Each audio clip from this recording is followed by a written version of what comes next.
JJ and I are going to tell you exactly what you should do, and what order you should do it in, so that your marketing works.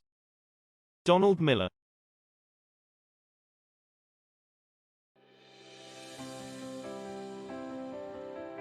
In order to grab the audience's attention, we have to create a first impression that we have the potential to help them survive and thrive.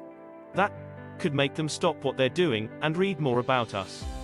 The next question they are looking to answer is how exactly can we help them survive in detail. That is where your longer explanations and stories come in. After some time of education, the reader will say, "All right, I now understand how the content can help me. It's time to commit." That's the point where he buys your product. Note that to attract customers, you should use marketing and not branding. Branding is when you say things like, save money, save time, assuming the customer already bought the product. Marketing is when you say, the oil that you need to replace once a year, assuming they have no idea what the product is about. Those are the stages of a funnel. First, we get the potential buyer curious. Then we explain how to use the product. And finally, we offer to buy one. Now let's learn more about each step. Step 1 is create a brand script.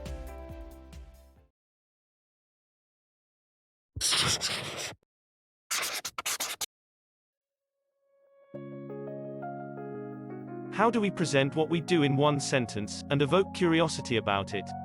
Here's a 3-part formula for that. 1. Talk about the one biggest problem that your target audience faces. 2. Offer your solution to that problem. 3. Paint a picture of how it would look when the problem is solved. It might be something like, stop hoping that you choose the right book. Improvement to marketing summaries will concisely show what this book is about, so that you pick books that are directed towards your custom problems. Now that we've got the audience's attention, let's tell them how exactly does this magic happen. Step 2 is create a one-liner.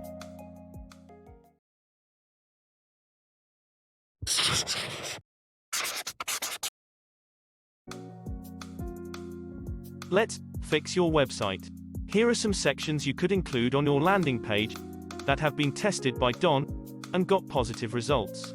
1. The guide. Introduce yourself as the brand or person who can solve your customers' problems. Use empathy and authority. 2. The value proposition. Explain the benefits of the product. Don't just say we have the best catering services, but explain the benefits that they're going to get when using them. 3. The plan. State the 3 or 4-step plan that the potential customer will go through when interacting with you. Note: because of the scope of this video, the explanations are very partial, and only a few out of the many website sections in the book are included. After the first impression and some chatting, it's time for a small initial commitment. Step 3 is wireframe a landing page.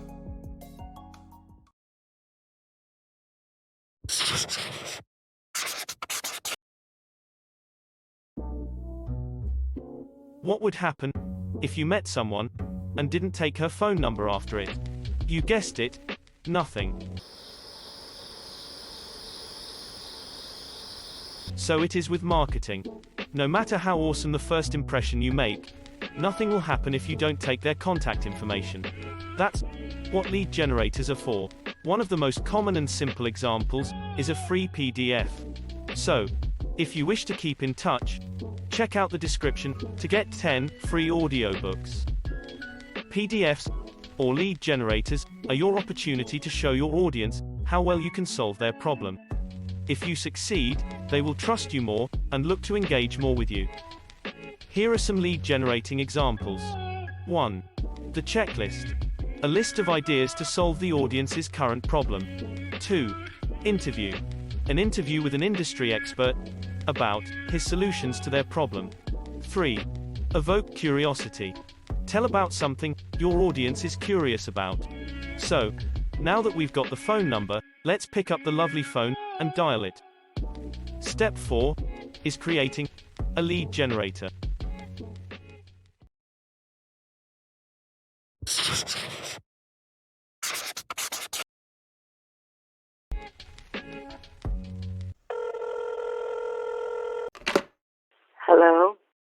Hi Sarah, it's Jan speaking, from the Marketing Book Club from 1 month ago.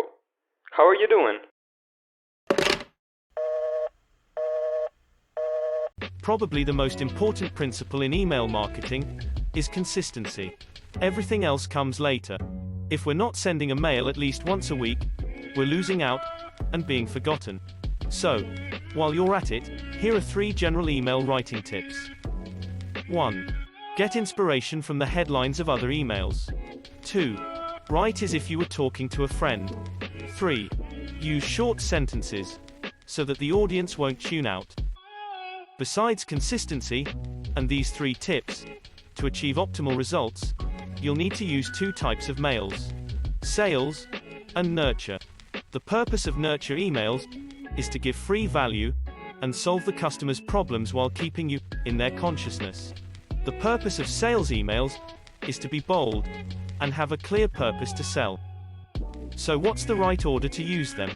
First, write the nurture emails, and then write and insert an automated sales campaign before it. Why is it okay to start with a sales campaign? Because you've already gotten enough trust with the one-liner, website, and lead generator. And that is the plan. Step 5 is create an email campaign. Thank you very much for watching, guys. Before you leave, check out the description to get 10 free audiobooks. And no, I'm not kidding. Let me know what books you've decided to get in the comments below. See you in the next video, Improvementers.